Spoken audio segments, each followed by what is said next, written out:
Assalamualaikum warahmatullahi wabarakatuh.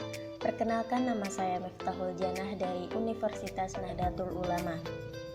Saya Prodi Sistem Informasi semester 5. Di sini saya akan mempresentasikan sekilas mengenai bioinformatika. Perkembangan bioinformatika dalam dunia sains. Sebenarnya apa sih yang dimaksud dengan bioinformatika ini?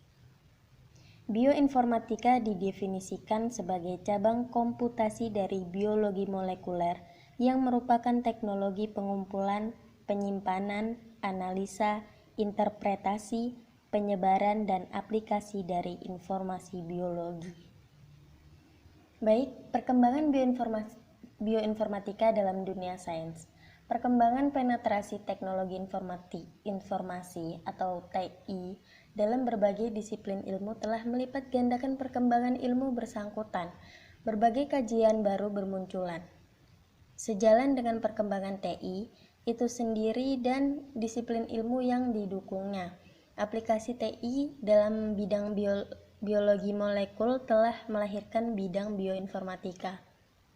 Berikut ini adalah beberapa perkembangan bioinformatika dalam dunia sains, meliputi bioinformatika dalam bidang klinis, bioinformatika untuk identifikasi agen penyakit baru, lalu bioinformatika untuk diagnosa penyakit baru, dan bioinformatika untuk penemuan obat.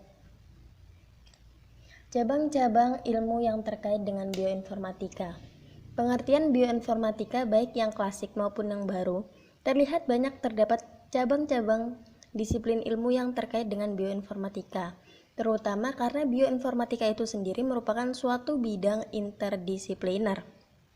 Hal tersebut menimbulkan banyaknya pilihan bagi orang yang ingin mendalami bioinformatika. Di bawah ini akan disebutkan beberapa bidang yang terkait dengan bioinformatika, yaitu biopsiis, terus computational biologi, medical informasi, lalu cerminformasi dan genomis, lalu mathematical biologi, proteomis, dan farmakogenomis.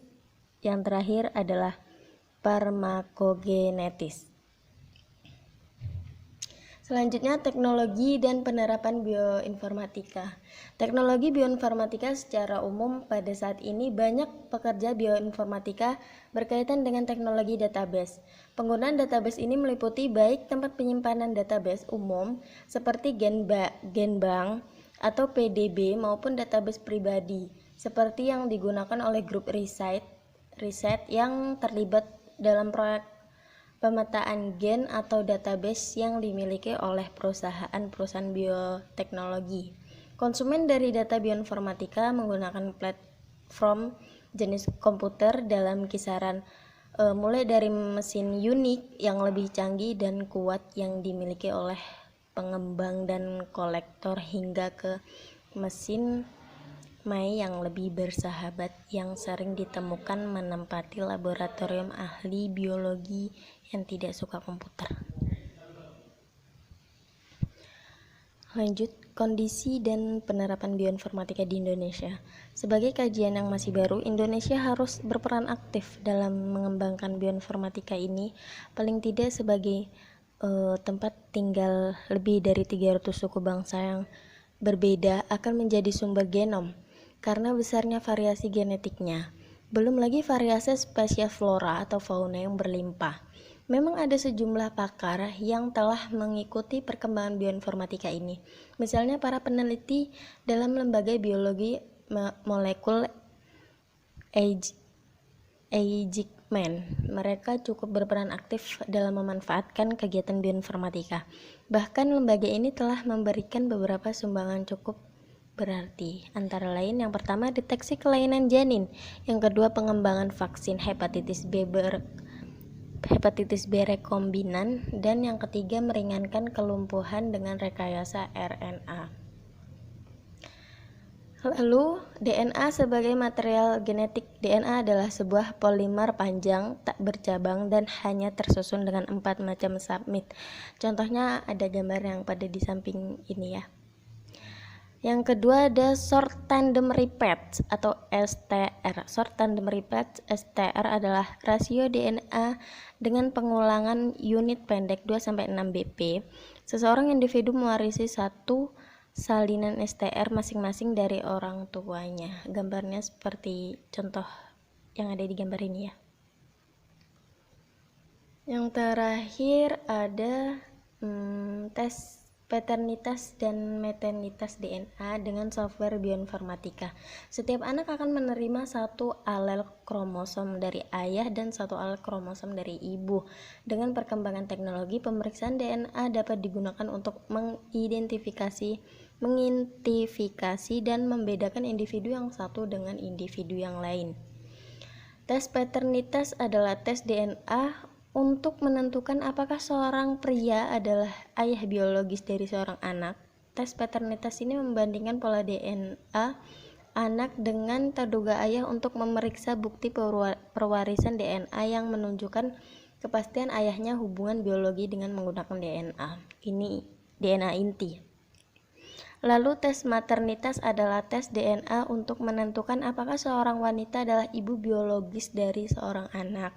Seperti pada tes paternitas, tes ini membandingkan pola DNA akan dengan terduga ibu untuk menentukan kecocokan DNA anak yang diwariskan dengan terduga ibu menggunakan DNA mitokondria. Umumnya tes maternitas dilakukan untuk kasus seperti kasus dugaan tertukarnya bayi, kasus bayi tabung, kasus anak angkat, dan lain sebagainya.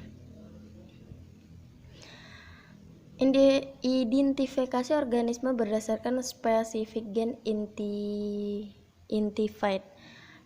Yang pertama ada gen 16S-RNA, studi keanekaragaman genetik pada prinsipnya bertujuan untuk mengkaji komposisi genetik individu di dalam atau antar populasi dan untuk mengetahui faktor-faktor yang menyebabkan terjadinya modulasi atau dinamika keanekaragaman genetik dari populasi tersebut. Secara umum, keanekaragaman genetik pada suatu populasi dapat terjadi karena gen mengalami mutasi, rekombinasi, dan perpindahan sekelompok populasi dan dari suatu tempat ke tempat yang lain.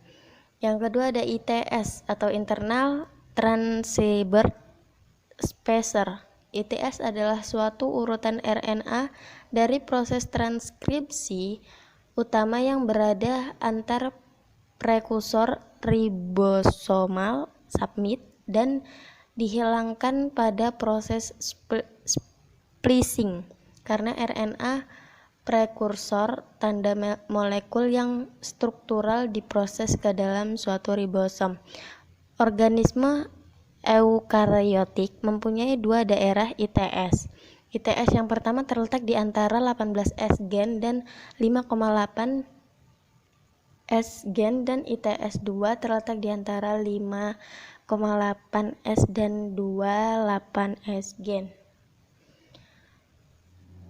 Baik, itu saja yang dapat saya sampaikan. Kurang dan lebihnya saya mohon maaf dan mohon ampun kepada Allah Subhanahu wa ta'ala. Saya akhiri. Wassalamualaikum warahmatullahi wabarakatuh.